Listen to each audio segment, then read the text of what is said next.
ঠিক আছে, নামাজের সময় হয়ে গেছে গা, আমরা নামাজের নিয়ম আপনি নামাজ থেকে অপরণ লাগবে।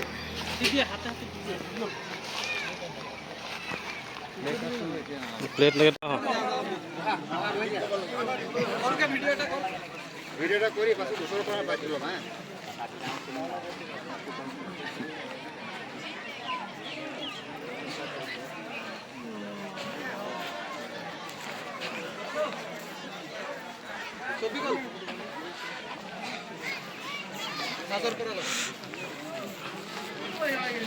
স্লোগান দিব না এখন। হ্যাঁ,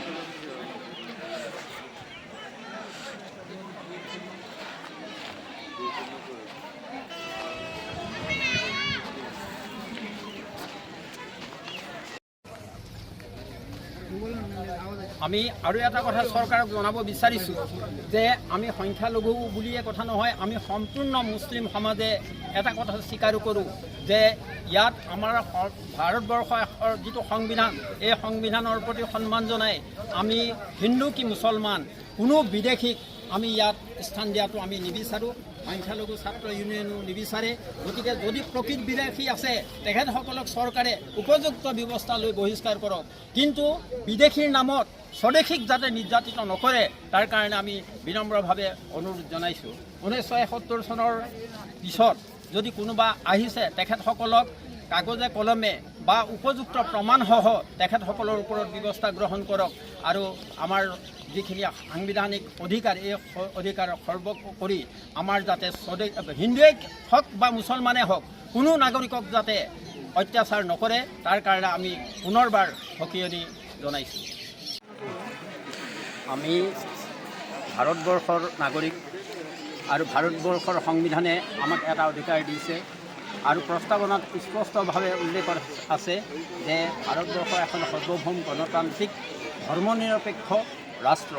গতিকে এতিয়া আমি দেখা পাইছোঁ যে প্ৰশাসনে বা চৰকাৰৰ তৰফৰ পৰা এই সংখ্যালঘু জনসাধাৰণৰ ওপৰত সংবিধান বহিৰ্ভূতভাৱে কিছু কাৰ্যসূচী গ্ৰহণ কৰিছে, যিবিলাক কাৰ্যসূচীৰ কাৰণে আমাৰ মানুহখিনি নিপীড়িত নিৰ্যাতিত হৈ দিন কটাব লগা হৈছে।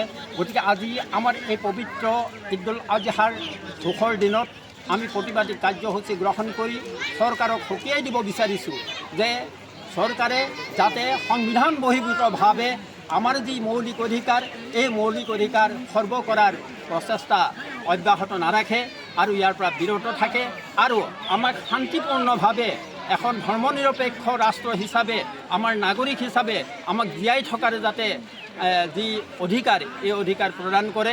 তাৰ কাৰণে আজিৰ এই শুভক্ষণত আমি অতি দুখেৰে তেখেতসকলক অনুৰোধ জনাব বিচাৰিছোঁ আৰু যদি ইয়াৰ পৰা তেখেতসকলে উপযুক্ত ব্যৱস্থা, আমাৰ সাংবিধানিক কবচ ৰক্ষা কৰাৰ ব্যৱস্থা নকৰে তেতিয়াহ'লে সংখ্যালঘু ছাত্ৰ ইউনিয়নৰ তৰফৰ পৰা ভৱিষ্যত জংগী আন্দোলনৰ কাৰ্যসূচী গ্ৰহণ কৰিম বুলি আমি বদ্ধপৰিকৰ।